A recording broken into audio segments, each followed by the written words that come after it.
At 86 years old, Tom Brokaw has officially reached the stage in life where he has no damns left to give. He stands as the last of the true broadcast titans, the man who calmly reported as the Berlin Wall fell, while much of America was still trying to program its VCRs.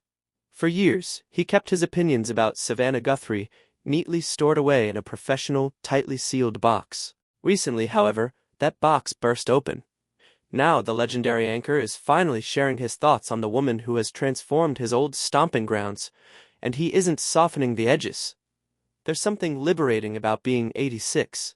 The corporate holiday card list loses its importance. For half a century, Brokaw embodied the voice of God, delivering the news in tones as rich as polished mahogany paired with a dry martini.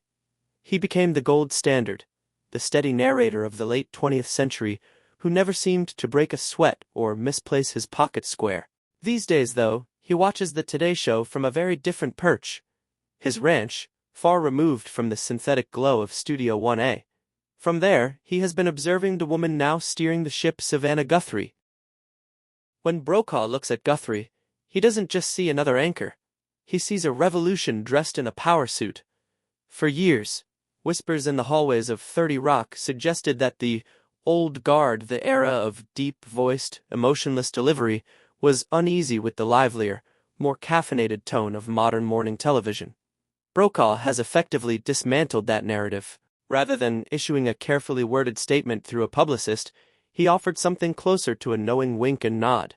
In his view, Guthrie is not merely filling the shoes of past legends.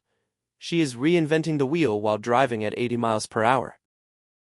Those close to him suggest he has described her as possessing the legal brain of a prosecutor and the relatability of a neighbor. Coming from Brokaw, that is high praise. He always insisted on getting the facts right, yet he also understood the art of storytelling. In Guthrie, he sees someone capable of pressing a world leader until they squirm, then pivoting seamlessly to a segment on air fryer recipes without appearing inauthentic. It is a delicate balancing act, one Brokaw himself once mastered, and he has finally chosen to give her credit. But this isn't just professional courtesy. There is history beneath it. The transition from the Brokaw era to the Guthrie era was anything but smooth. When Matt Lauer's career imploded in a mushroom cloud of scandal, the institution Brokaw helped build trembled at its foundations. NBC News briefly resembled a sinking ship more than a powerhouse. From the sidelines, Brokaw watched Guthrie step into the wreckage. He saw her absorb the hits, deliver awkward on-air apologies, and somehow keep the lights on. His recent remarks are not criticism but validation, a recognition that she accomplished something he never had to do: lead with vulnerability. In Brokaw's day, if an anchor cried on air, viewers might have checked the thermostat. In Guthrie's era, failing to show humanity could send audiences flipping to TikTok cat compilations. His praise signals an understanding that the commanding voice of God has evolved into the comforting voice of the friend. The irony is striking.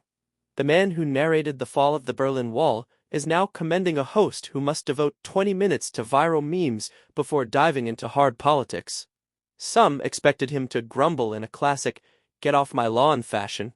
Instead, he has openly admired her steely resolve. While his generation prioritized delivery, hers prioritizes connection. It represents a tectonic shift in broadcast news. His endorsement feels almost like a benediction, the seasoned king riding south to tell the new queen she's handling the dragons just fine. He has even acknowledged her prosecutorial edge, a tribute to the law degree she wields like a scalpel in interviews. One can imagine Brokaw in his leather chair, nodding approvingly as she corners a politician in a logic trap. When Brokaw declares Savannah Guthrie the real deal, the industry listens. He has witnessed every fad, scandal, and so-called next big thing come and go. He knows she is not trying to replicate him, and more importantly, that audiences do not want her to. They want Savannah quick-witted, occasionally anxious, deeply intelligent, a mother of two, and arguably the most powerful woman in news. His public acknowledgement serves as a bridge between the typewriter age and the touchscreen era. Yet to appreciate her place, one must first revisit the road Brokaw built. Tom Brokaw's career unfolded in a world without the internet, when news arrived on paper smelling of ink and sweat, and the evening broadcast felt like secular church. His newsroom was not the sleek, glass and chrome environment of today, but a chaotic bunker thick with cigarette smoke. Teleprompters faltered, Google did not exist, to fact-check a senator in seconds, and social media managers were unheard of. It was raw, masculine, and often a shark tank. Brokaw thrived there. From covering Watergate to reporting on the Vietnam War, he became the steady hand guiding viewers through upheaval. Born in South Dakota, far from the neon buzz of 30 Rock, he rose through local stations with relentless energy. By the 1960s and 1970s, as journalism's so-called golden age emerged, he stood in the kitchen as it baked. He joined the Big Three Jennings, and Brokaw anchors who functioned as arbiters of truth for millions. If Brokaw said something happened, it was accepted as fact. He traveled the globe, entering war zones with notebook in hand, proving himself more than a desk-bound suit. In 1989, standing at the Berlin Wall, he sensed history shifting and told the world the Iron Curtain was finally unraveling. Yet the Wild West of journalism had a darker side. The grind consumed birthdays and holidays. Life was measured in 30-minute increments. The voice of God persona required near perfection. Competition between networks was fierce, even petty a ratings blood sport. As the 24-hour news cycle emerged in the 1990s and 2000s, the deliberate pace of evening news began to feel antiquated. Brokaw saw the shift coming. He chronicled the greatest generation, a term he coined and turned into a best-selling book, giving voice to those who endured the Depression and fought World War II. When he stepped down from the nightly news chair in 2004, it felt like an empire's end. Still, he remained a watchful presence as the internet dismantled gatekeepers and news shifted from what happened to how do we feel about what happened. Meanwhile, Savannah Guthrie's ascent resembled a high-speed legal thriller. Unlike the old guard's police scanner beginnings, she arrived as a lawyer, a litigator trained to spot cracks in testimony. Trading courtroom for newsroom, she brought a sharp, don't mess with me energy into what had long been a boys' club. She earned her place through early mornings outside the White House, explaining Supreme Court rulings with clarity and grilling politicians with precision. When she joined Today in 2011, amid transition and uncertainty, she stepped into one of morning television's most coveted and volatile seats. The 2017 Matt Lauer scandal was her trial by fire. Rather than retreating behind a script, she addressed viewers candidly, admitting heartbreak and confusion. Sitting beside Hoda Kotb, she modeled modern leadership, living the news alongside her audience. Thus began the Savannah era.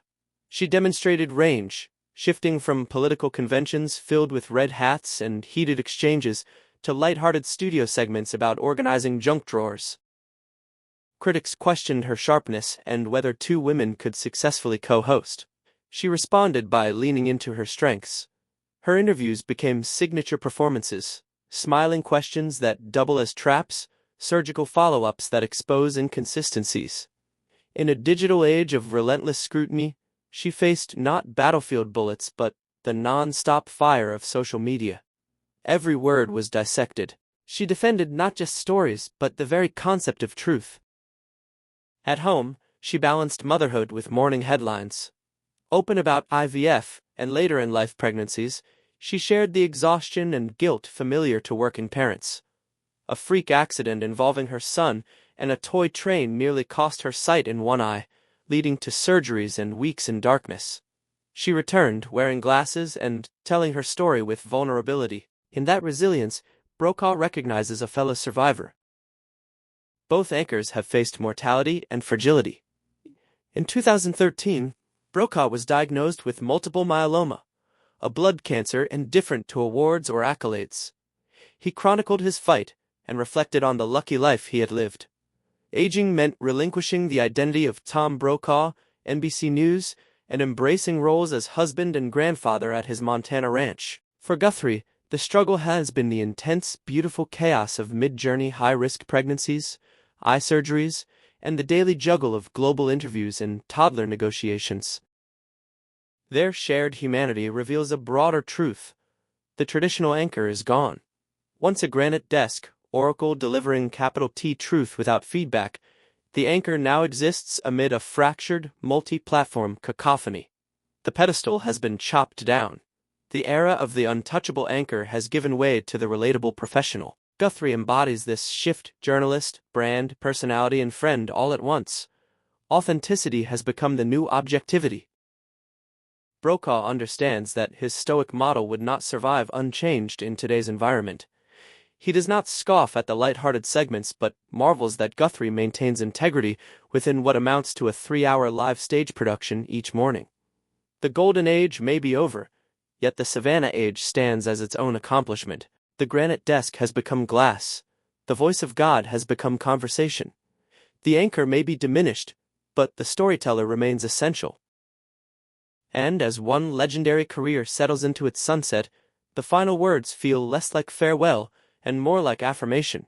The medium has transformed, but the person holding the microphone still matters.